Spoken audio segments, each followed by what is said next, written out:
Hello ನಮಸ್ಕಾರ. Serial stars ವಿಶೇಷ ಕಾರ್ಯಕ್ರಮಕ್ಕೆ ಸ್ವಾಗತ. ನಾನು ಭವ್ಯ ಶ್ರೀವತ್ಸ. ಸೀರಿಯಲ್ ಸ್ಟಾರ್ಸ್ ವಿಶೇಷ ಕಾರ್ಯಕ್ರಮದಲ್ಲಿ ಇವತ್ತು ನಮ್ಮ ಜೊತೆ ವಿಶೇಷ ಅತಿಥಿ ಇದ್ದಾರೆ. ಕರ್ನಾಟಕದಾದ್ಯಂತ ಮನೆ ಮಾತಾಗಿರುವ ಆದಿ ಲಕ್ಷ್ಮಿ ಪುರಾಣದ ಹೀರೋಯಿನ್ ಲಕ್ಷ್ಮಿ ಅವರು ಇವತ್ತು ಸೀರಿಯಲ್ ಸ್ಟಾರ್ಸ್ ವಿಶೇಷ ಕಾರ್ಯಕ್ರಮದಲ್ಲಿ ನಮ್ಮ ಜೊತೆ ಇದ್ದಾರೆ. ಬನ್ನಿ ಅವ್ರನ್ನ ಮಾತಾಡ್ಸೋಣ, ಕಾರ್ಯಕ್ರಮಕ್ಕೆ ವೆಲ್ಕಮ್ ಮಾಡೋಣ, ಹಾಗೆ ಅವರ ಸೀರಿಯಲ್ ಜರ್ನಿ ಹೇಗಿದೆ ಕೇಳೋಣ. ಹಲೋ ಲಕ್ಷ್ಮಿ ಅವರೇ, ಹೇಗಿದ್ದೀರಾ? ಹಾಯ್, ನಮಸ್ಕಾರ. ನಾನು ತುಂಬಾ ಚೆನ್ನಾಗಿದ್ದೀನಿ. ನೀವು? ನಾನು ತುಂಬಾ ಚೆನ್ನಾಗಿದ್ದೀನಿ. ಲಕ್ಷ್ಮಿ ಅಂತಾನೆ ತುಂಬಾ ಫೇಮಸ್ ಆಗಿದ್ರ. ಆಶಾ ಅಂತ ನಿಮ್ನ ಕರೀಲಿಲ್ಲ ನಾನು, ಯಾಕಂದ್ರೆ ಲಕ್ಷ್ಮಿ ಅಂತ ಇವತ್ತು ಕರ್ನಾಟಕದ ಮನೆ ಮಗಳಾಗಿದ್ದೀರಾ ನೀವು ಈ ಆದಿಲಕ್ಷ್ಮಿ ಪುರಾಣದ ಒಂದು ಸೀರಿಯಲ್ನಿಂದ. ಹೇಗೆ ಅನಿಸ್ತಿದೆ ಈ ಆದಿಲಕ್ಷ್ಮಿ ಪುರಾಣ ಜರ್ನಿ? ಖುಷಿನೇ ಆ್ಯಕ್ಚುಲಿ. ಲಕ್ಷ್ಮಿ ಅಂತ ಕರೆದ್ರೆ ಇನ್ನೂ ಖುಷಿ ಆಗುತ್ತೆ, ಯಾಕಂದರೆ ಆ ಪಾತ್ರನ ಎಷ್ಟು ಚೆನ್ನಾಗಿ ನೀವು ನಮ್ಮನ್ನು ತಗೊಂಡಿದ್ದೀರಾ ಅಂತ ಗೊತ್ತಾಗುತ್ತೆ. ಆದಿಲಕ್ಷ್ಮಿ ಪುರಾಣ ನನಗೊಂದು ತುಂಬ ಒಳ್ಳೆಯ ಆಪರ್ಚುನಿಟಿ, ತುಂಬ ಒಳ್ಳೆಯದಾಗಿದೆ ನನಗೆ ಅದರಿಂದ. ಆ್ಯಂಡ್ ನಾನು ಎಕ್ಸ್ಪೆಕ್ಟೇ ಮಾಡಿರಲಿಲ್ಲ. ಆಮೇಲೆ ತುಂಬ ವರ್ಷದಿಂದ ಹೀರೋಯಿನ್ ಆಗಬೇಕು ಅಂತ ಆಸೆ ಪಟ್ಟಿದ್ದೆ. ಸೊ ಇದು ನನ್ನ ಟೈಮ್ ಅಂತಲೇ ಹೇಳ್ಬೋದು. ಸೊ ಅದರಿಂದ ತುಂಬಾ ಖುಷಿ ಇದೆ ನನಗೆ. ಓಕೆ, ಇನ್ನು ನಿಮ್ಮ ಪಾತ್ರದ ಬಗ್ಗೆ ಹೇಳೋದಾದ್ರೆ ತುಂಬಾ ಮುದ್ದು ಮುದ್ದಾಗಿ ಕಾಣ್ತಾ ಇದ್ದೀರಾ. ಲಕ್ಷ್ಮಿ ಅನ್ನೋ ಕ್ಯಾರೆಕ್ಟರ್ಗೆ ಹೇಳಿ ಮಾಡಿಸ್ದಂಗಿದೆ ನಿಮ್ಮ ಒಂದು ಲುಕ್ ಇರ್ಬೋದು, ಮಾತಿರ್ಬೋದು, ಚಿನುಕುರುಳಿಯಾಗಿ ಪಟಪಟ ಅಂತ ಮಾತಾಡೋದು, ಇದರಿಂದನೇ ಜನ ತುಂಬಾನೇ ಇಷ್ಟಪಡ್ತಿದ್ದಾರೆ. ಸೊ ಇವಾಗ ಸದ್ಯಕ್ಕೆ ಏನಾಗ್ತಾ ಇದೆ ಲಕ್ಷ್ಮಿ ಲೈಫಲ್ಲಿ ಅಂತ ಕೇಳೋ ಕುತೂಹಲ ನಮಗೆ. ಸದ್ಯಕ್ಕೆ ಇವಾಗ ನೀವು ನೋಡ್ತಿರೋಂಥ ಪಟಾಕಿ ಲಕ್ಷ್ಮಿ ಇವಾಗ ಮದುವೆ ಆಗಿದ್ದಾಳೆ. ಸೊ ಅದೊಂದು ದೊಡ್ಡ ತಿರುವೆ ಅಂತಲೇ ಹೇಳ್ಬೋದು ನನ್ನ ಈ ಮದುವೆಯದು. ಬಿಕಾಸ್ ಯಾರನ್ನೋ ಮದುವೆ ಆಗಬೇಕು ಅಂತ ಅಂದ್ಕೊಂಡು ಇನ್ಯಾರನ್ನೋ ಮದುವೆ ಆಗಿ, ಸೊ ತುಂಬ ಗೊಂದಲಗಳಿದೆ ನನ್ನ ಒಂದು ಲೈಫಲ್ಲಿ. ಇವಾಗ ಇಲ್ಲಿಂದ ಲಕ್ಷ್ಮಿ ಮತ್ತು ಆದಿದು ಲೈಫ್ ಸ್ಟಾರ್ಟ್ ಆಗುತ್ತೆ ಅಂತಲೇ ಹೇಳ್ಬೋದು. ಸೊ ಇಲ್ಲಿಂದ ಚೆನ್ನಾಗಿ ಟ್ವಿಸ್ಟ್ಗಳಿದೆ ಇನ್ನು. ಆ್ಯಂಡ್ ಮದುವೆ ಎಪಿಸೋಡ್ಸ್ ಅಂತೂ ತುಂಬ ಚೆನ್ನಾಗಿ ಬಂದಿದೆ. ಅಲ್ಲೂ ಕೂಡ ಒಂದು ದೊಡ್ಡ ಟ್ವಿಸ್ಟ್ ಕಾದಿದೆ ಜನಕ್ಕೆ. ಜನ ಅದನ್ನ ಎಕ್ಸ್ಪೆಕ್ಟ್ ಮಾಡ್ತಾ ಇದ್ರು, ಬಟ್ ಸ್ಟಿಲ್ ಬೇರೆ ರೀತಿಯಲ್ಲಿ ಅದನ್ನ ನಾವು ಕೊಡ್ತಾ ಇದೀವಿ. ಅದನ್ನ ನೋಡಿದ್ರೆ ತುಂಬಾ ಚೆನ್ನಾಗಿರತ್ತೆ. ಓಕೆ, ಬೆಂಕಿ ಜೊತೆ ಮದುವೆ ಆಗಕ್ಕೆ ಹೊರಟಿದ್ರು, ಎಳ್ನೀರ್ ಕೀರ್ತಿ ಜೊತೆ. ಸೊ ಬೆಂಕಿಯಿಂದ ಈಗ ಬಾಣಲೆಗೆ ಬಿದ್ದ್ಬಿಟ್ಟಿದ್ದಾರೆ ಲಕ್ಷ್ಮಿ ಅವರು. ಯಾಕಂದ್ರೆ ಮೊದ್ಲೇ ಜಗಳ ಆಡೋಂತ ಫ್ರೆಂಡು ಆದಿ ಜೊತೆ ಹೇಗಿರುತ್ತೆ ಲಕ್ಷ್ಮಿದು? ಈಗ ತುಂಬಾ ಶಾಕಿಂಗ್ ಆಗಿದೆಯಾ ನಿಮ್ಗೆ? ನೀವು ಆದಿ ಜೊತೆ ಮದುವೆ ಆಗಿರೋದು ಇವಾಗ ಎಕ್ಸ್ಪೆಕ್ಟ್ ಮಾಡಿದ್ರ? ಏನಾದ್ರೂ ನನ್ ಗಂಡ ಆಗಿ ಬಂದ್ಬಿಟ್ಟಿದ್ರೆ ನನ್ನ ಲೈಫಲ್ಲಿ ಏನು ಅಂತ ಏನಾದ್ರು ಒಂದು ಸುಳಿವಿತ್ತ ಲಕ್ಷ್ಮಿಗೆ? ಇಲ್ಲ, ಖಂಡಿತವಾಗ್ಲೂ ಒಂದು ಚಿಕ್ಕ ಕ್ಲೂ ಕೂಡ ಇರಲಿಲ್ಲ ಅವ್ನು ನನ್ನ ಗಂಡ ಆಗ್ತಾನೆ ಅಂತ. ಬಟ್ ಇದೊಂಥರ ಏನೋ ಡ್ರಾಸ್ಟಿಕ್ ಒಂಥರ ಚೇಂಜ್ ನನ್ನ ಲೈಫಲ್ಲಿ. ಬಿಕಾಸ್ ಏನೋ ಅನ್ಎಕ್ಸ್ಪೆಕ್ಟೆಡ್ ಆಗಿರೋದು ಇದು. ಏನೂ ಅಂದ್ಕೊಂಡೇ ಇರಲಿಲ್ಲ ಈ ಥರ ಆಗತ್ತೆ ಅಂತ. ಆಮೇಲೆ ಅವ್ನು ನನ್ನ ಫ್ರೆಂಡ್ ಅಂತ ಹೇಳ್ಕೊಂಡು ಲಾಸ್ಟಲ್ಲಿ ನನಗೆ ಮೋಸ ಮಾಡಿಬಿಟ್ಟ ಆದಿ ಕೂಡ. ಸೊ ಅದೊಂದು ತುಂಬ ಶಾಕಿಂಗ್ ನ್ಯೂಸ್ ನನಗೆ. ಸೊ ಜನಕ್ಕೂ ಇದು ಶಾಕಿಂಗೇ. ಇದು ಯಾವ ಥರ ಇದೆ ಅನ್ನೋದು ಮತ್ತೆ ತುಂಬ ಇಂಟ್ರೆಸ್ಟಿಂಗ್ ಆಗಿದೆ. ಅದು ತುಂಬ ಚೆನ್ನಾಗಿದೆ. ಕರ್ನಾಟಕದ ಜನರಿಗೆ ಆಶಾ ಅವರು ಹೊಸಬ್ರಲ್ಲ, ತುಂಬಾ ಸೀರಿಯಲ್ಸ್ಗಳ ಮುಖಾಂತರ ನೀವು ಪರಿಚಯ ಇದ್ರ. ಸೊ ಆದಿಲಕ್ಷ್ಮಿ ಸೀರಿಯಲ್ಗೆ ಲಕ್ಷ್ಮಿಯಾಗಿ ಹೇಗೆ ಸೆಲೆಕ್ಟ್ ಆದ್ರು ಆಶಾ ಅವರು? ಇದು ನನಗೆ ನನ್ನ ಪ್ರೊಡಕ್ಷನ್ ಟೀಮ್ ಸಂತೋಷ್ ಸರಿಂದ ಕಾಲ್ ಬಂತು ಫಸ್ಟು. ಆವಾಗ ನಾನು ಜೀ ಕನ್ನಡದಲ್ಲಿ ನೀವು ಹಿಂಗೆ ಹೀರೋಯಿನ್ ಆಗಿ ಸೆಲೆಕ್ಟ್ ಆಗಿದ್ದೀರಾ ಅಂತ ಹೇಳಿದಾಗ ಫಸ್ಟು ನನಗೆ ಹೌದಾ ನಾನಾ ಅಂತ ಒಂದು ಕ್ವೆಶ್ಚನ್ ಮಾರ್ಕ್ ಇತ್ತು. ಬಿಕಾಸ್ ಇಷ್ಟು ವರ್ಷ ಈ ದಿನಕ್ಕೋಸ್ಕರ ಕಾದಿದ್ದೆ.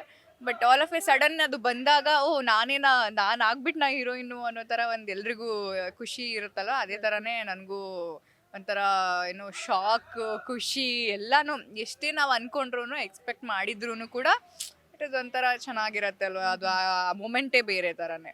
ಸೊ ಆಮೇಲೆ ಜೀ ಕನ್ನಡದಿಂದ ನನ್ನ ಕಾಲ್ ಬಂತು, ಹೇಳಿದ್ರು ಈ ಥರ ಎಲ್ಲ ಆಗಿದೆ, ಸೆಲೆಕ್ಟ್ ಆಗಿದೆ, ಕತೆ ಎಕ್ಸ್ಪ್ಲೇನ್ ಮಾಡಿದ್ರು. ಕತೆ ನಂಗೆ ತುಂಬ ಇಷ್ಟ ಆಯಿತು. ಎಕ್ಸ್ಪೆಷಲಿ ಲಕ್ಷ್ಮಿ ಅನ್ನೋ ಪಾತ್ರ ನಂಗೆ ತುಂಬಾ ಇಷ್ಟ ಆಯಿತು.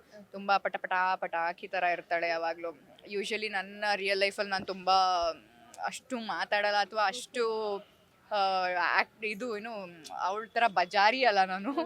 ಬಟ್ ಆ ಪಾತ್ರ ಚಾಲೆಂಜಿಂಗ್ ಆಗಿತ್ತು ನನಗೆ. ಸೊ ನಾನು ಹಿಂಗಿದ್ದೀನಿ, ತುಂಬ soft spoken soft girl, but ಆ ಪಾತ್ರ ನಾನು ಹೆಂಗೆ ನಿಭಾಯಿಸ್ಬೋದು ಅನ್ನೋದೊಂದು ನನಗೂ ಚಾಲೆಂಜ್ ಆಗಿತ್ತು. ಆ್ಯಂಡ್ ನಾನು ಅದನ್ನು ಬ್ರೇಕ್ ಮಾಡಬೇಕಿತ್ತು ಕೂಡ.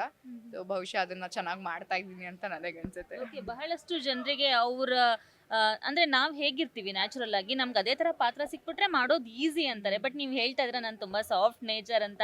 ಸೊ ಈ ಕತೆ ಬಂದಾಗ ಪಟ್ಪಟ ಅಂತ ಚಿನುಕುರುಳಿ ಥರ ಮಾತಾಡಬೇಕು, ಪಟಾಕಿ ಥರ ಸಿಡ್ಗಿತಾ ಇರಬೇಕು, ಈ ಒಂದು ಇದಕ್ಕೆ ನಿಮ್ಮ ಆದಿಯವ್ರ ಜೊತೆ ಜಗಳ ಆಡ್ತಿರ್ಬೇಕು. ಸೊ ಇದೆಲ್ಲವನ್ನ ಹೇಗೆ ಪ್ರಿಪೇರ್ ಆಗ್ತೀರಾ ನೀವು? ಅಥವಾ ನಿಮ್ಮ ಕ್ಯಾರೆಕ್ಟರ್ ಬಗ್ಗೆ ಮೊದಲೇ ಮನೇಲಿ ಏನಾದರೂ ಪ್ರಿಪ್ರೇಷನ್ ಮಾಡ್ಕೊಳ್ಳೋದು ಈ ಥರ ಏನಾದ್ರು ಇರತ್ತಾ? ಯೂಶಲಿ ಪ್ರತಿಯೊಂದು ಪಾತ್ರನೂ ಹೊಸದಾಗೇ ಇರುತ್ತೆ. ನಾವು ಯಾವುದೇ ಆಯ್ಕೆ ಮಾಡಬೇಕಾದ್ರೂ ಅಥವಾ ನಮಗೆ ಆಫರ್ಸ್ ಬಂದಾಗ್ಲೂ ಫಸ್ಟ್ ನಾವು ಅದ್ರ ಬಗ್ಗೆ ಕೇಳ್ತೀವಿ, ತಿಳ್ಕೊತೀವಿ. ಓಕೆ, ಆ ಪಾತ್ರ ಹೇಗಿದೆ ಅನ್ನೋದ್ರ ಮೇಲೆ ನಾವು ಅದಕ್ಕೆ ಪ್ರಿಪೇರ್ ಆಗಲೇಬೇಕಾಗತ್ತೆ ಖಂಡಿತವಾಗ್ಲೂ. ವಾಟ್ ಎವರ್, ಈಗ ನಾನು ಹಿಂಗಿದ್ದೀನಿ ಅಂದ ತಕ್ಷಣ ನನಗೆ ಅದೇ ಥರ ಪಾತ್ರ ಸಿಗಬೇಕು, ಅದೇ ಥರನೇ ಪಾತ್ರ ಸಿಗುತ್ತೆ ಅಂತ ಕೂಡ ಹೇಳೋದಕ್ಕಾಗಲ್ಲ. ಸೊ ಸ್ವಿಚ್ ಆಗ್ಬೇಕಾಗತ್ತೆ ನಾವು ಪಾತ್ರಕ್ಕೋಸ್ಕರ, ಅದನ್ನೇ ನಾವು ಜೀವ ತುಂಬೋದು ಅಂತ ಹೇಳೋದಲ್ವಾ. ಸೊ ಅದಕ್ಕೋಸ್ಕರ ಪ್ರಿಪ್ರೇಷನ್ಸ್ ಅಂತೂ ತುಂಬಾನೇ ಇತ್ತು, ತುಂಬಾ ಪ್ರಿಪೇರ್ ಆಗಿದೆ, ಒಂದು ಲುಕ್ ಇಂದ ಹಿಡ್ದು ಮತ್ತೆ ಅಲ್ಲಿ ಈಗ ಜಗಳ ಆಡೋ ವಿಚಾರ ಆಗಿರ್ಬೋದು. ಯೂಶಲಿ ನನ್ನ ರಿಯಲ್ ಲೈಫಲ್ಲಿ ನಾನು ಯಾರ ಹತ್ರನೂ ಜಗಳನೇ ಆಡಿಲ್ಲ ಅನ್ಸುತ್ತೆ. ಸೊ ಜಗಳ ಆಡೋದು, ಆಮೇಲೆ ಅಷ್ಟು ಜೋರಾಗಿ ಎಲ್ಲ ಕಡೆ ಓಡಾಡ್ಕೊಂಡು ಎಲ್ಲ ಕೆಲಸ ಮಾಡ್ಕೊಂಡು ಫೈಟ್ ಎಲ್ಲ ಮಾಡಿದೀನಿ ಇದರಲ್ಲಿ. ಸೊ ರಿಯಲ್ ಲೈಫಲ್ಲಿ ಎಲ್ಲದೆಲ್ಲ ಮಾಡ್ತೀವಿ ನಾವು. ಸೊ ಒಂಥರ ಚಾಲೆಂಜಿಂಗ್ ಆಗಿತ್ತು, ಚೆನ್ನಾಗಿತ್ತು ಕೂಡ. ಬಿಕಾಸ್ ಚಾಲೆಂಜಸ್ ಇದ್ರೆ ನಮಗೂ ಚೆನ್ನಾಗಿರುತ್ತೆ ಪಾತ್ರಗಳನ್ನ ನಿಭಾಯಿಸೋದಕ್ಕೆ ಅಂತ ಅನ್ಸುತ್ತೆ. ಓಕೆ, ಜಾಸ್ತಿ ನಿಮ್ಮ ಸೀನ್ಸ್ ಇರೋದು ಆದಿಯವ್ರ ಜೊತೆ. ಸೊ ನಿಮ್ಮ ಆದಿಯವರ set bonding, shooting spot bonding ಹೇಗಿದೆ ಅಲ್ಲಿ? ಆನ್ ಸ್ಕ್ರೀನ್ ಕೆಮಿಸ್ಟ್ರಿ ತರನೇ ಆಫ್ ಸ್ಕ್ರೀನ್ ಕೆಮಿಸ್ಟ್ರಿನೂ ಇದೆಯಾ, ಅಥವಾ ಹೇಗಿದೆ ನಿಮ್ಮಿಬ್ರು ಬಾಂಡಿಂಗ್ ಅಂತ? ಇಲ್ಲ, ರಜನೀಶ್ ಬಗ್ಗೆ ಹೇಳಬೇಕು ಅಂತಂದ್ರೆ ಈಸ್ ವೆರಿ ಸ್ವೀಟ್ ಆ್ಯಂಡ್ ಅವರು ನನ್ನ ಥರನೇ ವರ್ಕ್ ಅಂತಾನೆ ಇರ್ತಾರೆ ಯಾವಾಗಲೂ. ನಾವು ಯಾವಾಗ ಒಟ್ಟಿಗೆ ಕೂತಾಗ್ಲೂ ಈ ಸೀನ್ ಹಿಂಗೆ ಮಾಡ್ಬೋದು, ಆ ಸೀನ್ ಹಿಂಗೆ ಬಂದಿದೆ, ಒನ್ ಲೈನ್ ಈ ಥರ ಬಂದಿದೆ, ನೆಕ್ಸ್ಟ್ ಹಿಂಗೆ ಏನು ಅಂತ. ಆ್ಯಂಡ್ ಕಾಸ್ಟ್ಯೂಮ್ಸ್ ಬಗ್ಗೆ ಯೋಚನೆ ಮಾಡ್ತಾ ಇರ್ತೀವಿ. ಬಿಕಾಸ್ ನನಗೂ ಅವರಿಗೂ ಆಗದೆ ಇರೋ ಕಾರಣ ಎಲ್ಲೂ ನಮ್ಮಿಬ್ಬರದು ಸೇಮ್ ಅನ್ಸ್ಬಾರ್ದು, ಕಲರ್ ಕಾಂಬಿನೇಷನ್ ಒಂದೇ ಥರ ಆನ್ ಸ್ಕ್ರೀನ್ ಎಲ್ಲೂ ಕಾಣಿಸ್ಬಾರ್ದು. ಇದ್ರ ಬಗ್ಗೆನೇ ತುಂಬ ಮಾತಾಡ್ತಾ ಇರ್ತೀವಿ. ಸೊ ಇದ್ರ ಬಗ್ಗೆ ಮಾತಾಡ್ತಾ ಇರ್ತೀವಿ. And is also very dedicated. ಕೆಲಸ ಅಂತ ಬಂದರೆ is also very dedicated. And ನನಗೆ ಎಷ್ಟು ಇದು ಇಂಪಾರ್ಟೆಂಟ್ ಆ್ಯಂಡ್ ಎಷ್ಟು ನನಗೆ ಮುಖ್ಯ ಆಗಿತ್ತು ಹೀರೋಯಿನ್ ಅನ್ನೋ ಪಾತ್ರ, ಅವ್ರಿಗೂ ಹೀರೋ ಅನ್ನೋದು ಅಷ್ಟೇ ಇಂಪಾರ್ಟೆಂಟ್ ಆಗಿತ್ತು. ಅವರು ತುಂಬ ಕಷ್ಟಪಡ್ತಾ ಇದ್ರು and is a very good actor ಕೂಡ. ಅವ್ರ ಸ್ಟೈಲ್ ಮಾಡೋದಾಗಲಿ ಅಥವಾ ಅವ್ರ ಪ್ರಿಪ್ರೇಷನ್ಸ್ ಆಗಲಿ ಅವ್ರದ್ದು ತುಂಬ ಚೆನ್ನಾಗಿರುತ್ತೆ. ಸೊ ಆಫ್ ಸ್ಕ್ರೀನ್ ಅಂತ ಬಂದರೆ we are very good friends ಅಂತಲೇ ಹೇಳ್ಬೋದು. ಆ ಥರ ಏನು ಜಗಳ ಆಡೋದು ಅಥವಾ ಮಾತಾಡಿಸ್ದೇ ಇರೋದು ಹಂಗೆಲ್ಲ ಏನಿಲ್ಲ.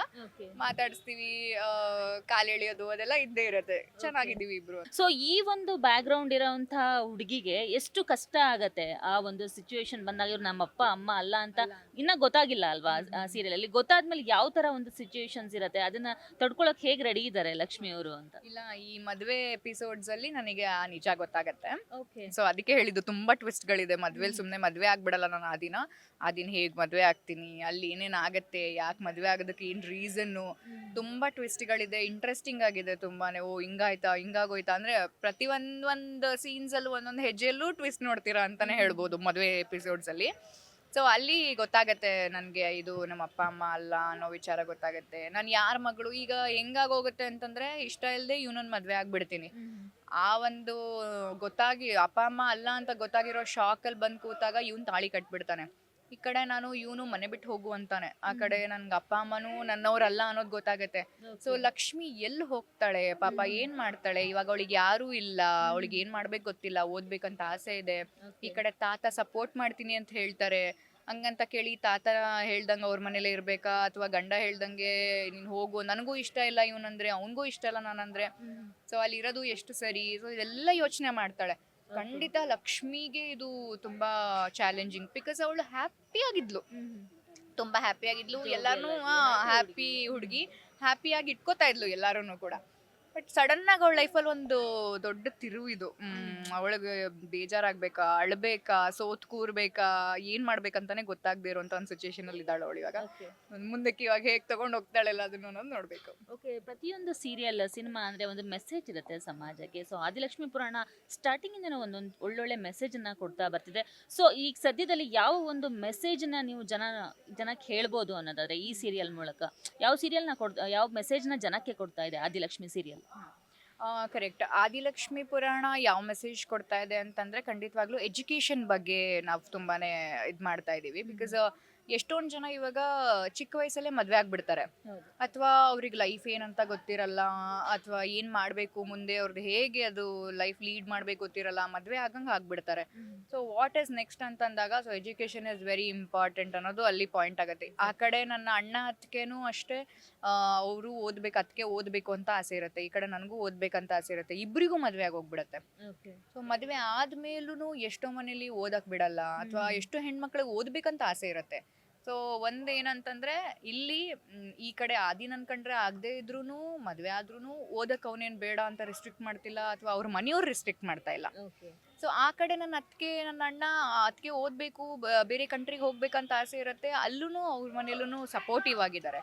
ಸೊ ಬಹುಶಃ ಈ ನಾನು ಜನಕ್ಕೆ ನಮ್ಮ ಸೀರಿಯಲಿಂದ ಏನು ಮೆಸೇಜ್ ಅಂತಂದರೆ, ಯಾವ ಏಜ್ ಅಲ್ಲ ಅಥವಾ ಯಾವ ಮದ್ವೆ ಆದ್ರೂ ಏನಾದ್ರೂ ಪರವಾಗಿಲ್ಲ, ಅವ್ರ ಡ್ರೀಮ್ಸ್ನ ಫುಲ್ಫಿಲ್ ಮಾಡ್ಕೊಳ್ಳೋದಕ್ಕೆ ಬಿಡ್ಬೇಕು ಅನ್ನೋದೊಂದು ಮೆಸೇಜ್ ಎಷ್ಟು ಎಜುಕೇಶನ್ ಮುಖ್ಯ ಮುಖ್ಯ. ಆಮೇಲೆ ಸಪೋರ್ಟಿವ್ ಆಗಿರ್ಬೇಕು, ಅದು ಯಾವುದೇ ಕ್ಷೇತ್ರ ಆಗಿರ್ಬೋದು, ಅವ್ರವ್ರ ಇಂಟ್ರೆಸ್ಟ್ ಅದು.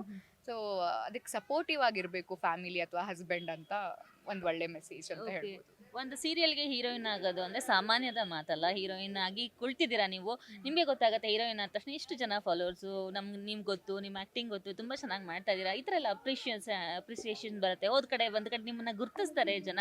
ಸೊ ಇದಕ್ಕೆ ಮುಂಚೆ ತುಂಬಾ ಕುತೂಹಲ ಬಂದ್ಬಿಡುತ್ತೆ.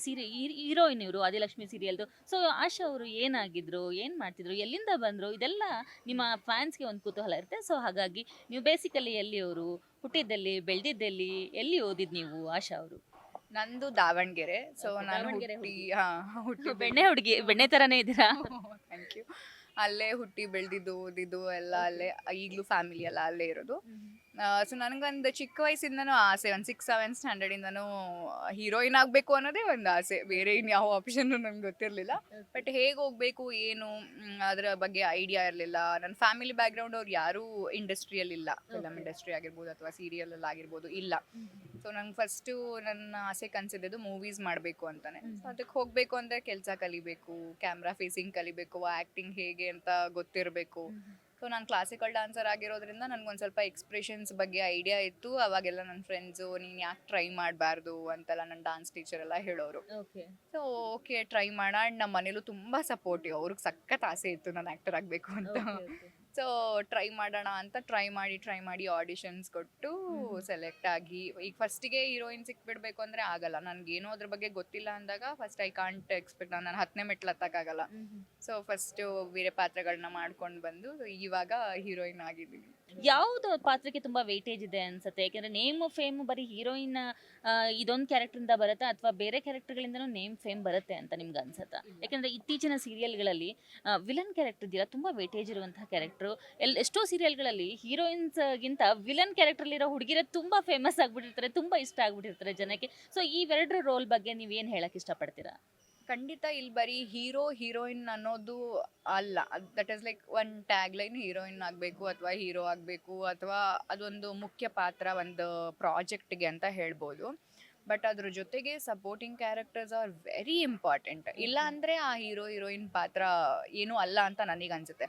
ಬಿಕಾಸ್ ಎಲ್ಲರದು ಇಲ್ಲಿ ಮಿಕ್ಸ್ ಆಗುತ್ತೆ. ಎಲ್ಲ ಪಾತ್ರಗಳು ವಿಲನ್ ಆಗಿರ್ಬೋದು ಅಥವಾ ಅವರಿಗೆ ಹೀರೋಯಿನಿಗೆ ಸಪೋರ್ಟ್ ಮಾಡೋರಾಗಿರ್ಬೋದು, ಎಲ್ಲ ಸಪೋರ್ಟಿಂಗ್ ಕ್ಯಾರೆಕ್ಟರ್ಸ್ ಕೂಡ ತುಂಬಾ ಇಂಪಾರ್ಟೆಂಟ್. ಅದು ಎಷ್ಟು ಮುಖ್ಯ ಆಗುತ್ತೆ, ಆಮೇಲೆ ಅದಕ್ಕೆ ಎಷ್ಟು ಜೀವ ತುಂಬ್ತಾರೆ ಅನ್ನೋದು ಮುಖ್ಯ ಆಗುತ್ತೆ ಬೇರೆದಕ್ಕೆ. ಈಗ ಒಂದು ಹೇಳಕ್ಕಾಗಲ್ಲ, ಇವಾಗ ಹೀರೋಯಿನ್ ಕ್ಯಾರೆಕ್ಟರಿಗಿಂತ ಇನ್ನೊಂದು ಕ್ಯಾರೆಕ್ಟರು ತುಂಬ ಸ್ಟ್ರಾಂಗ್ ಆಗಿ ಅದೆಲ್ಲೋ ಟ್ವಿಸ್ಟ್ ಆ್ಯಂಡ್ ಟರ್ನ್ ತಗೊಂಡು ಆ ಸೀರಿಯಲ್ ಅಥವಾ ಆ ಸಿನಿಮಾಗೆ ಅವರೇ ಹೀರೋಯಿನು ಆಗ್ಬೋದು. ಸೊ ಇಲ್ಲಿ ಆ ಥರ ಬರೋದಿಲ್ಲ ಅಂತ ನನಗನ್ಸುತ್ತೆ.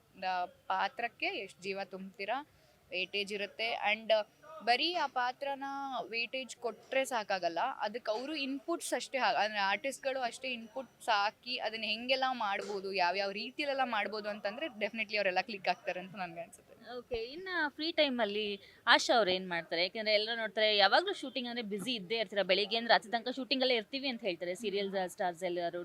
ಸೊ ನೀವು ಫ್ರೀ ಟೈಮಲ್ಲಿ ಏನು ಮಾಡ್ತೀರಾ? ಫ್ರೀ ಟೈಮಲ್ಲಿ ಅಂದರೆ ಯೂಶಲಿ ನಾನು ಜಿಮ್ ವರ್ಕೌಟ್ ಎಲ್ಲ ಮಾಡ್ತೀನಿ. ಅದು ಬಿಟ್ಟರೆ ನನ್ನ ಕಂಪ್ಲೀಟ್ ನನಗೆ ಶೂಟಿಂಗ್ ಅಂದ್ರೇ ಇಷ್ಟ. ಇಲ್ಲೇ ದಿನ ಶೂಟಿಂಗ್ ಇದ್ರೂ ಇಲ್ಲ ನನಗೆ ಕೆಲಸ ಮಾಡಬೇಕು ಅಥವಾ ಬ್ಯುಸಿ ಆಗಿರಬೇಕು ಅಂತಲೇ ಇಷ್ಟ. ಫ್ರೀ ಟೈಮ್ ಅಂತ ಸಿಕ್ಕರೆ ಸ್ವಲ್ಪ ಚೆನ್ನಾಗಿ ನಿದ್ದೆ ಮಾಡ್ತೀನಿ. ಆಮೇಲೆ gym workout, body maintain, self care ಅಂತ ತುಂಬ ಮಾಡ್ಕೋತೀನಿ. ಸೊ ಅದು ಬಿಟ್ಟರೆ ಮತ್ತೆ ತಿರ್ಗಾ ಇನ್ನು ಯಾವಾಗ ಶೂಟಿಂಗ್ ಇದೆ ಅಂತಲೇ ಕಾಯೋದು ಜಾಸ್ತಿ. ಹೇಗಿರುತ್ತೆ ನಿಮ್ಮ ಸೀರಿಯಲ್ ಸೆಟ್ ವಾತಾವರಣ? ಯಾರ ಜೊತೆ ತುಂಬ ಜಾಸ್ತಿ ಬಾಂಡಿಂಗ್ ನಿಮಗೆ ಆ ಸೀರಿಯಲಲ್ಲಿ ಅಂತ? ಸೀರಿಯಲಲ್ಲಿ ನಮ್ಮದು ಯೂಜ್ ಕ್ಯಾಸ್ಟಿಂಗ್ ಇರೋದ್ರಿಂದ ತುಂಬ ಜನ ಇದ್ದಾರೆ ನಮ್ಮ ಸೀರಿಯಲಲ್ಲಿ. ಇಲ್ಲಿ ಎಲ್ಲರೂ ತುಂಬ ಸಪೋರ್ಟಿವ್. ಯಾರು ಏನಾದರೂ ನಾನು ಚೆನ್ನಾಗಿ ಮಾಡಿಲ್ಲ ಅಥವಾ ಬಿಕಾಸ್ ನಾವಿನ್ನೂ ಹೊಸಬ್ರಾಗಿರೋದ್ರಿಂದ ಏನೋ ಕಲಿಯೋದು ತುಂಬಾ ಇರುತ್ತೆ ನಾವು. ಬಿಕಾಸ್ ಸೀನಿಯರ್ ಆರ್ಟಿಸ್ಟ್ಗಳಿದ್ದಾರೆ ನಮ್ಮ ಸೀರಿಯಲ್, ತುಂಬ ಜನ, ಮಾಲತಿ ಅಮ್ಮ ಇದ್ದಾರೆ ಅಥವಾ ತುಂಬ ಜನ ಇದ್ದಾರೆ. ಹಾಗಾಗಿ ಅವರೆಲ್ಲರೂ ಹೇಳ್ತಾ ಇರ್ತಾರೆ ಇದನ್ನ ಹಿಂಗೆ ಮಾಡು, ಅದನ್ನು ಹಂಗೆ ಮಾಡು, ಆ ಥರ ಎಲ್ಲ ಇಂಪ್ರೂವೈಸ್ ಮಾಡ್ತಿರ್ತಾರೆ. ಸೊ ಅವರಿಂದ ಕಲಿಯೋದು ತುಂಬ ಇದೆ. ಒಬ್ಬರು ಅಂತ ಕ್ಲೋಸ್ ಅಂತ ಏನಿಲ್ಲ, ಎಲ್ಲರೂ ತುಂಬ ಚೆನ್ನಾಗಿ ಇಲ್ಲಿ ನಮ್ಗಳ ಜೊತೆಗಿದ್ದಾರೆ. ಅವ್ರು ಯಾರು ಸೀನಿಯರ್ಸು ಹಾಗೆ ನಮ್ಮ ಮಂಜುನಾಥ್ ಹೆಗ್ಡೆ ಸರು ಅಷ್ಟೇ, ಈಸ್ ಸ್ವೀಟೆಸ್ಟ್ ಪರ್ಸನ್ ಅಂತಂದರೆ ತುಂಬಾ ಒಳ್ಳೆಯವರು. ಬಿಕಾಸ್ ಅವರೂ ಅಷ್ಟೇ ಎಷ್ಟು ತಮಾಷೆ ಮಾಡ್ಕೊಂಡು ಕಾಲು ಎಳ್ಕೊಂಡು ಅವ್ರು ಯಾವತ್ತೂ ಕಾರ್ನರಲ್ಲಿ ಇರಲ್ಲ, ನನ್ನ ಸೀನಿಯರು ಆ ಥರ ಎಲ್ಲ ಇರೋದೇ ಇಲ್ಲ. ಆಮೇಲೆ ಅಲ್ಲಿ ಏನು ಕಟ್ ಹೇಳಿದ ತಕ್ಷಣ ಫುಲ್ ತರಲೆ ಮಾಡ್ತಾರೆ ಕ್ಯೂಟಾಗಿ. ಸೊ ಹಂಗಾಗಿ ಎಲ್ಲರೂ ಇಲ್ಲಿ ತುಂಬ ಕ್ಲೋಸ್ ಇದ್ದಾರೆ, ಚೆನ್ನಾಗಿದ್ದಾರೆ, ಎಲ್ಲರ ಜೊತೆಗೂ ಚೆನ್ನಾಗಿ ಮಿಂಗಲ್ ಆಗಿ ಚೆನ್ನಾಗಿದ್ದೀವಿ ಎಲ್ಲರೂ. ಓಕೆ, ಇನ್ನು ಸಂಜೀವ್ ಅವ್ರ ಪಾತ್ರ ನಿಮಗೆ ತುಂಬ ಅಣ್ಣನ ಪಾತ್ರ ತುಂಬ ಕ್ಲೋಸ್ ಪಾತ್ರ. ಸೊ ಅಣ್ಣ ತಂಗಿ ಬಾಂಡಿಂಗ್ ಮತ್ತೆ ನೆನಪಿಸ್ತಾ ಇದೆ ನಿಮ್ಮಿಬ್ಬರ ಒಂದು ಕ್ಯಾರೆಕ್ಟರು. ಯಾಕೆಂದರೆ ಸ್ವಂತ ಅಣ್ಣ ತಂಗಿ ಅಲ್ಲ, ನೀವು ಕಸಿನ್ಸ್ ಇರ್ತೀರ, ಬಟ್ ಆದ್ರೂ ಅವರು ತುಂಬ ನಿಮ್ಮನ್ನ ಕ್ಲೋಸ್ ಆಗಿ ನಿಮ್ಮ ಒಂದು ಮದುವೆಗಿರ್ಬೋದು ತುಂಬಾ ಹೆಲ್ಪ್ ಮಾಡ್ತಾರೆ. ಸೊ ನಿಮ್ಮ ಅವರ ಬಾಂಡಿಂಗ್ ಹೇಗಿದೆ, ನಿಮ್ಮ ಮತ್ತು ಸಂಜೀವ್ ಅಣ್ಣನ ಬಾಂಡಿಂಗ್? ನಂದು ಸಂಜೀವಣ್ಣನ ಬಾಂಡಿಂಗ್, ಲಕ್ಷ್ಮಿ ಮತ್ತು ಸಂಜೀವಣ್ಣನ ಬಾಂಡಿಂಗ್ ಅಂದರೆ ನಿಜ ನನಗೂ ರಿಯಲ್ ಲೈಫಲ್ಲಿ ಅಣ್ಣ ಇದ್ದಾನೆ. ಸೊ ಹಾಗಾಗಿ ನನಗೆ ಬಹುಶಃ ಅದೇನಷ್ಟು ಕಷ್ಟ ಆಗಲಿಲ್ಲ. ತುಂಬ ಪ್ಯಾಂಪರ್ ಮಾಡ್ತಾ ಇರ್ತಾನೆ ಅಣ್ಣ ಯಾವಾಗ್ಲೂ. ಆಮೇಲೆ ಏನೇ ಆಗಲಿ ತಂಗಿಗೆ ಸಪೋರ್ಟಿವ್, ಓದೋ ವಿಚಾರವಾಗ್ಲೂ ಅಷ್ಟೇ. ಯಾರೇ ಬೇಡ ಅಂತ ಅಪೋಸ್ ಮಾಡಿದ್ರು ಅವ್ನು ಬಿಡಲ್ಲ, ಇಲ್ಲ ಮಾಡಲಿ, ಹಂಗೆ ಯಾಕೆ ಬೇಡ ಅಂತಿದ್ದೀರಾ ಅಂತೆಲ್ಲ ಕ್ವೆಶ್ಚನ್ ಮಾಡ್ತಾರೆ. ಎಲ್ಲಿ ನಾನು ಕ್ವೆಶ್ಚನ್ ಮಾಡೋಕ್ಕಾಗದಿರೋ ಜಾಗದಲ್ಲೆಲ್ಲ ಅವ್ನು ಮಾಡ್ತಾ ಇರ್ತಾನೆ. ಸೊ ಅವನು ತುಂಬ ಸಪೋರ್ಟ್ ಮಾಡ್ತಾನೆ, ತುಂಬ ಸಪೋರ್ಟಿವ್ ಇದ್ದಾನೆ, ಒಳ್ಳೆ ಅಣ್ಣ ಅಂತಲೇ ಹೇಳ್ಬೋದು. ಅಂತ ಅಣ್ಣ ಎಲ್ಲರಿಗೂ ಬೇಕು ಅಂತ ಖಂಡಿತವಾಗ್ಲೂ ಅನ್ಕೋತಾರೆ ಎಲ್ಲರೂ. ಸೊ ಅದು ನನ್ನ ಲೈಫಲ್ಲಿ, ಅದು ಲಕ್ಷ್ಮಿ ಲೈಫಲ್ಲಿ ಇದ್ದಾರೆ ಆ್ಯಂಡ್ ಆಶನ್ ಲೈಫಲ್ಲೂ ಇದ್ದಾರೆ ಅಂತಲೇ ಹೇಳ್ಬೋದು. ಓಕೆ, ತುಂಬ ಗ್ಲಾಮರಸ್ ಗರ್ಲ್ ನೀವು. ಸೊ ಇದು ಒಂದು ಹಳ್ಳಿ ಕ್ಯಾರೆಕ್ಟರ್ ಆಗಿರೋದ್ರಿಂದ ಸೊ ಹೇಗಿರುತ್ತೆ ನಿಮ್ಮದು ಶಾಪಿಂಗ್ ಇರ್ಬೋದು ಅಥವಾ ಎಲ್ಲ ನೀವು ಎಲ್ಲಿ ಮಾಡ್ತೀರಾ ಅಂತ ತುಂಬ ಕುತೂಹಲ ಇರುತ್ತೆ. ನಿಮ್ಮ ಸೀರೆಗಳ ಶಾಪಿಂಗ್ ಇರ್ಬೋದು, ಡ್ರೆಸ್ ಶಾಪಿಂಗ್ ಇರ್ಬೋದು, ಎಲ್ಲೆಲ್ಲಿ ಮಾಡ್ತೀರಾ ಅಂತ ಒಂದು ಸೀಕ್ರೆಟ್ ರಿವೀಲ್ ಮಾಡ್ಬೋದಾ ನಿಮ್ಮ ಫ್ಯಾನ್ಸ್ಗೆ? ಅದೇ ನೀವು ಹೇಳ್ದಂಗೆ ಇವಾಗ ನಾವು ಎನಿ ಟೈಮ್ ಬ್ಯುಸಿ ಇರ್ತೀವಿ, ಟೈಮ್ ಇರೋದಿಲ್ಲ. ಸೊ ನನ್ನ ಪರ್ಸ್ನಲ್ ಡಿಸೈನರ್ ಇದ್ದಾರೆ, ಸೊ ಅವರೇ ಎಲ್ಲ ಹ್ಯಾಂಡಲ್ ಮಾಡ್ತಾರೆ, ಬಟ್ಟೆ ತರೋದ್ರಿಂದ ಹಿಡಿದು ಎಲ್ಲದನ್ನು. ಬಟ್ ನಾನು ಅದಕ್ಕೆ ಎಷ್ಟು ವರ್ಕ್ ಮಾಡ್ತೀನಿ ಅಂತಂದರೆ because looks are very important. ನಾವು ಜನಕ್ಕೆ ಫಸ್ಟ್ ಕನೆಕ್ಟ್ ಆಗೋದೇ ಲುಕ್ಸಲ್ಲಿ. ಇವಾಗ ಈ ಥರ ಲುಕ್ಕಲ್ಲಿ ಲಕ್ಷ್ಮಿನ ನೋಡ್ತಾ ಇದ್ದಾರೆ ಅಂತಂದರೆ ಅವರು ನಮ್ಮನೆ ಮಗಳು, ನಮ್ಮನೆ ಹುಡುಗಿ, ಪಕ್ಕದ ಮನೆ ಹುಡುಗಿ ಅಂತ ಅನ್ನಿಸ್ಬೇಕು ಅವ್ರಿಗೆ. ಈಗ ಅವ್ರ ಹಳ್ಳಿಲೆಲ್ಲೋ ಯಾರೋ ಒಂದು ಇರ್ತಾಳೆ, ಪಕ್ಕದ ಮನೇಲಿ ಯಾರೋ ಒಂದು ಹುಡುಗಿ, ಎಲ್ಲ ಕಡೆ ಓಡಾಡಿಕೊಂಡು ಆ ಥರ. ಸೊ ಅವ್ರಿಗೆ ಅನಿಸುತ್ತೆ ಲುಕ್ಸ್ ಆರ್ ವೆರಿ ಇಂಪಾರ್ಟೆಂಟ್ ಕ್ಯಾರೆಕ್ಟರ್ಗೆ. ಫಸ್ಟು ನೀವು ಹೆಂಗೆ ಹೇರ್ ಸ್ಟೈಲ್ ಮಾಡ್ತೀರಾ, ನೀವು ಹೆಂಗೆ ಕಾಸ್ಟ್ಯೂಮ್ ಹಾಕೋತೀರಾ, ಅದಕ್ಕೆ ನೀವು ಏನು ಜುವೆಲ್ಸ್ ಹಾಕೋತೀರಾ, ಅದೆಲ್ಲ ತುಂಬ ಇಂಪಾರ್ಟೆಂಟ್. ಫಾಲೋ ಮಾಡೋರು ಇರ್ತಾರೆ ತುಂಬ ಜನ ಅದನ್ನ. ಮದುವೆ ಕಾಸ್ಟ್ಯೂಮ್ಸ್ ತುಂಬಾನೇ ಚೆನ್ನಾಗಿತ್ತು. ಎಂಗೇಜ್ಮೆಂಟ್ ಅಲ್ಲಿ ನೀವು ಇರ್ಬೋದು, ಮದುವೆ ಕಾಸ್ಟ್ಯೂಮ್ಸ್ ಇರ್ಬೋದು, ತುಂಬಾನೇ ಚೆನ್ನಾಗಿತ್ತು, ತುಂಬಾನೇ ಚೆನ್ನಾಗಿ ಕಾಣ್ತಿದ್ರಿ ನೀವು. ಹಾಗಾಗಿ ನಾನು ಈ ಕ್ವಶನ್ ಕೇಳಿದ್ದು, ಎಲ್ಲಿ ಶಾಪ್ ಮಾಡ್ತಾರೆ ಆಶಾ ಅವರು ಅಂತ. Thank you so much. ಅದೇ ನಾನು ಹೇಳ್ದಂಗೆ ನಾನು ಯೂಶಲಿ ಬ್ಯಾಂಗ್ಳೂರಲ್ಲೇ ಶಾಪ್ ಮಾಡೋದು. ಯೂಶಲಿ ನಾನು ಮಾಡೋದು ಇಲ್ಲೇ. ಎಲ್ಲಾದರೂ ಹೋದರೆ ಆಚೆ ಈಚೆ ಅಮ್ಮ ಎಲ್ಲಾದರೂ ಹೋದಾಗ ಏನಾದರೂ ಜುವೆಲ್ಸ್ ಚೆನ್ನಾಗಿ ಕಾಣಿಸಿದ್ರೆ ಇದು ಸೀರಿಯಲಿಗೆ ಬರತ್ ಕಣೆ ಅಂತ ಎತ್ಕೊಂಡಿರ್ತಾರೆ. ಸೊ ಹಂಗೆ ಎಲ್ಲೂ ರ್ಯಾಂಡಮಾಗಿ ಎಲ್ಲಿ ಚೆನ್ನಾಗಿ ಕಾಣಿಸುತ್ತೋ ಅಲ್ಲಿ ಪರ್ಟಿಕ್ಯುಲರ್ ಎನಿ ಬ್ರ್ಯಾಂಡ್ಸ್ ಅಥವಾ ಎನಿ ಪ್ಲೇಸ್ ಅಂತ ಏನೂ ಇಲ್ಲ. ಎಲ್ಲಾದರೂ ಚೆನ್ನಾಗಿ ಕಾಣಿಸ್ತು ಆ್ಯಂಡ್ ನಾನು ಸ್ವಲ್ಪ ಜಾಸ್ತಿ ಮ್ಯಾಚಿಂಗ್ ನೋಡ್ತಾ ಇರ್ತೀನಿ ಆ್ಯಂಡ್ ವರ್ಕ್ ಮಾಡ್ತೀನಿ. ತುಂಬ ಲುಕ್ಸ್ ಬಗ್ಗೆ ವರ್ಕ್ ಮಾಡ್ತೀನಿ. ಹಿಂಗೆ ಕಾಣಿಸ್ಕೋಬೇಕು, ಹಿಂಗೆ ಇರಬೇಕು ಆ್ಯಂಡ್ ಯೂನಿಕ್ಕಾಗಿ ಕಾಣಿಸ್ಕೋಬೇಕು. ಬಿಕಾಸ್ ಯಾರೂ ಆ ಸ್ಟೈಲ್ ಮಾಡಿರಬಾರ್ದು ಅಥವಾ ಯಾರೂ ಹಾಕಿರಬಾರ್ದು, ರಿಪೀಟ್ ಆಗಬಾರ್ದು ಅಂತ ತುಂಬ ವರ್ಕ್ ಮಾಡ್ತೀನಿ. ಯೂಶಲಿ ನಾನು ರಿಯಲ್ ಲೈಫಲ್ಲಿ ಹೆಂಗಿದ್ದೀನೋ ಇಲ್ಲಿ ಕ್ಯಾರೆಕ್ಟ್ರಲ್ಲೂ ನಾನು ಸ್ವಲ್ಪ ಅದೇ ಥರನೇ ಇಂಪ್ಲಿಮೆಂಟ್ ಮಾಡಿ ನನ್ನ ಮೇಲೆ ನಾನು ತುಂಬ ವರ್ಕ್ ಮಾಡ್ತಾ ಇರ್ತೀನಿ. ಓಕೆ, ಮದುವೆಗೆ ಮುಂಚೆ ಬಬ್ಲಿ ಹುಡುಗಿ, ಜೋವಿಯಲ್ ಹುಡುಗಿ ಆಗಿದ್ರಿ, ಹಳ್ಳಿ ಹುಡುಗಿ ಆಗಿದ್ರಿ, ಹಳ್ಳಿಯಿಂದ ಸಿಟಿಗೆ ಬಂದು ಓದುವಂಥ ಒಂದು ಕನಸು ಎಲ್ಲ ಹೆಣ್ಮಕ್ಳಿಗೂ ಸೀರಿಯಲ್ ಇರ್ಬೋದು, ಸೀರಿಯಲ್ ಅಲ್ಲದೆ ಇರ್ಬೋದು, ಕೊರಳಿಗೆ ತಾಲಿ ಅನ್ನೋದೊಂದು ಬೀಳೋ ತನಕ ಅವ್ರು ತುಂಬಾ ಫುಲ್ ಆಗಿರ್ತಾರೆ. ಸೊ ಆ ತಾಲಿ ಬಿದ್ದ ಮೇಲೆ ಒಂದು ವೆಯ್ಟೇಜ್ ಜಾಸ್ತಿ ಆಗಿಬಿಡುತ್ತೆ. ಅವ್ರ ಪಾತ್ರಕ್ಕಿರ್ಬೋದು, ನಿಜ ಜೀವನದಲ್ಲಿ ಇರ್ಬೋದು, ಒಂದು ವೆಯ್ಟೇಜ್ ಜಾಸ್ತಿ ಆಗುತ್ತೆ. ಸೊ ಇವಾಗ ನೀವು ಓದೋ ಹುಡುಗಿಯಾಗಿ ಕ್ಯಾರೆಕ್ಟರ್ ಮಾಡಬೇಕು, ಮದುವೆ ಆಗಿರೋ ಹುಡುಗಿಯಾಗಿ ಕ್ಯಾರೆಕ್ಟರ್ ಮಾಡಬೇಕು, ಒಂದು ಅನಾಥೆ ಆಗಿರೋ ಬಂತ ಒಂದು ಭಾವ. ಸೊ ಇದೆಲ್ಲವನ್ನ ಮಿಕ್ಸ್ಡ್ ಎಮೋಷನ್ ಹೇಗೆ ನೀವು ಕ್ಯಾರಿ ಮಾಡ್ತಾ ಇದ್ದೀರಾ? ಇಷ್ಟೊಂದು ಎಮೋಷನ್ಸ್ನ ಮೂರು ಕ್ಯಾರೆಕ್ಟರ್ನ ಒಟ್ಟಿಗೆ ಪ್ಲೇ ಮಾಡಬೇಕೀಗ ನೀವು, ಹೇಗೆ ಅಂತ? ಇಟ್ ಇಸ್ ಗುಡ್ ಅಲ್ವಾ ಅನ್ಸಿ, ಮೂರು ಕ್ಯಾರೆಕ್ಟರ್ ಒಂದೇ ಇದಕ್ಕೆ ಸಿಕ್ಕಿದೆ ಅಂದಾಗ ಖಂಡಿತ ಖುಷಿ ಆಗುತ್ತೆ. ಆಮೇಲೆ ಖುಷಿನೂ ಮತ್ತೆ ಕಷ್ಟನೂ ಇದೆ. ಸೊ ಇಟ್ಸ್ ನಾಟ್ ಈಸಿ ಅಲ್ವಾ? ಬಹುಶಃ ಅದೇ ಆರ್ಟಿಸ್ಟ್ ಅಂದಾಗ ನಾವು ಪ್ರಿಪೇರ್ ಆಗಿರ್ಬೇಕಿಲ್ಲ ಅದಕ್ಕೂ ಅಂತ ನನಗೆ ಅನ್ಸುತ್ತೆ. ಸೊ ಹೆಂಗೆ ಸ್ವಿಚ್ ಆಗೋದು ಅಥವಾ ಹೆಂಗೆ ನಾವು ಈಗ ಒಂದು ಅಳ್ತಾ ಇರ್ತೀವಿ, ಸಡನ್ನಾಗಿ ಕೋಪ ತೋರಿಸ್ಬೇಕು ಅಂತಂದರೆ ಹೆಂಗೆ ಮಾಡೋದು. ಈಗ ನನ್ನ ಮದುವೆ ಎಪಿಸೋಡ್ಸಲ್ಲೆಲ್ಲ ನಂದು ಹಂಗೆ ಇದೆ, ಕ್ಯಾರೆಕ್ಟರ್ ಅದರಲ್ಲಿ ಹಾಗೆ ಇದೆ ನನ್ನ ಸೀನ್ಸ್ಗಳೆಲ್ಲ. ಸೊ ಅದು ನನಗೇನು ಕಷ್ಟ ಅಂತ ಅನ್ಸಲ್ಲ, ಬಿಕಾಸ್ ಅದಕ್ಕೆ ನಾನು ತುಂಬ ವರ್ಕ್ ಮಾಡಿರ್ತೀನಿ ಮುಂಚೆ. ಹಿಂಗೆ ಮಾಡ್ಬೇಕು, ಈಗ ಮಿರರ್ ಮುಂದೆ ನಿಂತ್ಕೊಂಡು ನಾನು ಹೆಂಗೆಲ್ಲ ಮಾಡ್ಬೋದು, ಹೆಂಗೆಲ್ಲ ಮಾಡಿದ್ರೆ ಯಾವುದನ್ನ ಅವ್ರು ಓಕೆ ಮಾಡ್ಬೋದು, ಅಥವಾ ಅವ್ರನ್ನ ಈಗ ಅವರಿಗೆ ನಾವು ಒಂದು 4-5 ರೀತಿಯಲ್ಲಿ ನಾವು ಅದನ್ನು ತೋರಿಸಿದ್ರೆ ಅವ್ರಿಗೆ ಯಾವ್ದು ಇಷ್ಟ ಆಗುತ್ತೋ ಅದನ್ನು ಇಟ್ಕೋತಾರೆ. ಅಥವಾ ಇದು ಬೇಡ ಅದು ಬೇಕು ಅಂತ ನಮ್ಮ ಡೈರೆಕ್ಟರ್ ಸರ್ಗಳು ಅದನ್ನು ಎಕ್ಸ್ಪ್ಲೇನ್ ಮಾಡ್ತಾರೆ, ಅಥವಾ ನಮ್ಮ ರೈಟರ್ಸು ಚಾನಲ್ ಅವ್ರು ಯಾರು ಬಂದಿರ್ತಾರೋ ಅವ್ರು ಎಲ್ಲರನ್ನ ಎಕ್ಸ್ಪ್ಲೇನ್ ಮಾಡ್ತಾರೆ. ಸೊ ಅಟ್ಲೀಸ್ಟ್ ನಮ್ದು ಔಟ್ಪುಟ್ ನಾವು ತೋರಿಸಿದ್ರೆ ಅವರಿಗೂ ಓಕೆ ಇವಳ ಹತ್ರ ಇದನ್ನು ತೆಗಿಸ್ಬೋದು ಹಂಗಿದ್ರೆ ಅಂತ ಅವರಿಗೂ ಒಂದು ಐಡಿಯಾ ಬರುತ್ತೆ. ನಾವು ಏನೂ ಮಾಡ್ದೇನೆ ನಂಬಾಗಿ ಸೀನ್ ಪೇಪರ್ ನೋಡ್ಕೊಳ್ದೆ ಅಥವಾ ಏನೋ ಅದಕ್ಕೆ ಪ್ರೀ ಪ್ರಿಪೇರ್ ಆಗದೆ ಹೋದರೆ ದಟ್ ಡಸಂಟ್ ಮೇಕ್ ಸೆನ್ಸ್ ಅಂತ ನನಗೆ ಅನ್ಸುತ್ತೆ. ಓಕೆ, ನೀವೇನು ಹೇಳಿದ್ರಿ ಸೀರಿಯಲ್ ಅಲ್ಲಿ ತುಂಬಾ ಹಿರಿಯ ನಟರಿದ್ದಾರೆ, ದೇಶಪಾಂಡೆ ಮೇಡಮ್, ಮಾತಿ Deshpande sir, Deshpande madam. So ಇವರೆಲ್ಲ ಇದ್ದಾಗ ಸೊ ಏನಿರುತ್ತೆ ಕಲಿಯೋದು? ಹೇಳ್ಕೊಡ್ತಿರ್ತಾರ ಅವ್ರೇನಾದ್ರು ಈ ತರ ಮಾಡಿದ್ರೆ ಚೆನ್ನಾಗಿರುತ್ತೆ, ಈ ತರ ಮಾಡಿದ್ರೆ ಇನ್ನೂ ಇಂಪ್ರೂವ್ ಮಾಡ್ಕೋಬಹುದು ಸೀನ್ಸ್ ಅಂತ, ಈ ತರ ಎಲ್ಲ ಹೇಳ್ಕೊಡೋದಿದ್ಯಾ? ಅವ್ರ ಗೈಡೆನ್ಸ್ ಎಲ್ಲ ಕೊಡ್ತಾರಾ? ಖಂಡಿತ ಕೊಡ್ತಾರೆ. ಯಾವುದೇ ಇದು ಇಲ್ಲದೆ ಅವ್ರು ಎಷ್ಟು ಚೆನ್ನಾಗಿ ಹೇಳ್ತಾರೆ, ಇದನ್ನ ಹಿಂಗೆ ಮಾಡ್ಬೋದಿತ್ತು, ಇದನ್ನ ಹಿಂಗೆ ಮಾಡು ಅಂತಲೂ ಹೇಳ್ತಾರೆ. ಆಮೇಲೆ ಏನಾದರೂ ಚೆನ್ನಾಗಿ ಮಾಡಿದ್ರೆ ಅಪ್ರಿಷಿಯೇಟ್ ಕೂಡ ಮಾಡ್ತಾರೆ. ಅದು ಖುಷಿ ಆಗುತ್ತೆ. ಬಿಕಾಸ್ ಅವ್ರೇನು ಮಾಡಬೇಕಾಗಿಲ್ಲ ಅದನ್ನೆಲ್ಲ, ಬಟ್ ಅವ್ರು ಮಾಡ್ತಾರಲ್ಲ, ಅದು ತುಂಬ ಖುಷಿ ಆಗುತ್ತೆ. ಮೊನ್ನೆ ನಂದು ನಮ್ಮ ಅಪ್ಪಂದು ಯಾವುದೋ ಒಂದು ಸೀನ್ ಇತ್ತು, ಅದನ್ನು ನೋಡಿ ಮಾಲ್ತಿ ಅಮ್ಮ ನನಗೆ ಮೆಸೇಜ್ ಮಾಡಿದ್ರು, ಎಷ್ಟು ಚೆನ್ನಾಗಿ ಮಾಡಿದೆ, ನನ್ನ ಕಣ್ಣೆಲ್ಲ ನೀರು ಹಾಕಿಸ್ಬಿಟ್ಟೆ ನೀನು, ತುಂಬ ಚೆನ್ನಾಗಿ ಬಂತು. ಸೊ ಹಂಗೆಲ್ಲ ಒಬ್ಬರು ಸೀನಿಯರ್ ಹೇಳಿದಾಗ ನಮಗೆ ಇನ್ನೂ ಜೋಶ್ ಬರುತ್ತೆ, ಇನ್ನೂ ಮಾಡಬೇಕು ಅಂತ ಅನಿಸುತ್ತೆ. ಓಕೆ, ನಾವು ಚೆನ್ನಾಗಿ ಮಾಡ್ತಾ ಇದ್ದೀವಿ, ಇನ್ನೂ ಬೆಟರ್ ಕೊಡ್ಬೋದು ಅಂತ ಅನಿಸುತ್ತೆ. ಸೊ ಅದೊಂದು ಖುಷಿ ಕೊಡುತ್ತೆ ಚೆನ್ನಾಗಿ ಮಾಡಿದಾಗ. ನಾನು ಮೊನ್ನೆ ಮದುವೆ ಸೀನ್ಸ್ಗಳಲ್ಲೂ ಅಷ್ಟೇ ಕೇಳ್ತಾ ಇದ್ದೆ, ಇದು ಓಕೆ ನಮ್ಮ ಚೆನ್ನಾಗಾಯ್ತಾ, ಕಟ್ ಹೇಳಿದ್ಮೇಲೆ ಅಥವಾ ಸೀನ್ ಆದಮೇಲೆ ನೀವು ಇಲ್ಲೇ ಕುತ್ಕೊಳ್ಳಿ, ನೀವು ನೋಡಿ ಹಿಂಗೆ ಓಕೆನಾ ಅಂತೆಲ್ಲ ಹೇಳಿ. ಬಿಕಾಸ್ ನಾವು ಅವರಿಂದ ಕಲೀಲೇಬೇಕು, ತುಂಬ ಕಲಿಯೋದಿದೆ. ಫ್ರೀಡಮ್ ಇರತ್ತಾ? ಈಗ ನಾನು ಇನ್ನೂ ಚೆನ್ನಾಗಿ ಮಾಡಿಲ್ಲ ಈ ಸೀನ್ ಅಂತ ಅಂದಾಗ ಅದನ್ನ ಇಂಪ್ರೂವ್ ಮಾಡ್ಕೊಳಕ್ಕೆ ಇನ್ನೊಂದು ರೀಟೆಕ್ಸ್ ಎಲ್ಲ ತಗೋಬೋದಾ ನೀವು? ಖಂಡಿತ ನಮ್ಮ ಟೀಮ್ ಎಷ್ಟು ಸಪೋರ್ಟಿವ್ ಆಗಿದ್ದಾರೆ ಅಂದರೆ ಬಹುಶಃ ಎಲ್ಲ ಕಡೆನೂ ಹಾಗೆ ಇರ್ತಾರೆ ಅನಿಸುತ್ತೆ. ಏನಾದರೂ ಚೆನ್ನಾಗಿ ಬಂದಿಲ್ಲ ಸರ್, ಇನ್ನೊಂದು ಬೆಟರ್ ಮಾಡಲ ಸರ್ ಅಂತ ನನಗೆ ಅನಿಸ್ತು ಅಂದ್ರೂ ಆಯಿತು ಅಂತಾರೆ, ಎಲ್ಲರೂ ಅಂತಾರೆ. ಬಿಕಾಸ್ ಯಾವತ್ತೂ ಆ ಥರ ಮಾಡಿಲ್ಲ, ಇಲ್ಲ ಓಕೆ ಇದು ಓಕೆ ಆ ಥರ ಎಲ್ಲ ಯಾವತ್ತೂ ಮಾಡಿಲ್ಲ. ಸೊ ಚಾನ್ಸ್ ಕೊಡ್ತಾರೆ ನಮಗೆ. ಓಕೆ, ಎಲ್ಲ ಕತೆಗಳಲ್ಲೂ ನಿಜ ಜೀವನದಲ್ಲೂ ಶ್ರೀಮಂತರು ಅಂದರೆ ಅವರು ಬಡವರ ಸಹವಾಸಕ್ಕೆ ಹೋಗೋದು ತುಂಬ ಕಡಿಮೆ, ಅದು ಮಿಡ್ಲ್ ಕ್ಲಾಸ್ ಸಹವಾಸಕ್ಕೂ ಹೋಗೋದು ತುಂಬ ಕಡಿಮೆ. ಆದರೆ ಇಲ್ಲಿ ಏಕಾಏಕಿ ಅಂತಹ ಶ್ರೀಮಂತರ ಮನೆತನದ ಅವ್ರ ತಾತ ಮೊಮ್ಮಗಳನ್ನ ಒಂದು ಮಿಡ್ಲ್ ಕ್ಲಾಸ್ ಲೈಫಿಗೆ ಕೊಡ್ತಾರೆ ಸೊಸೆಯಾಗಿ.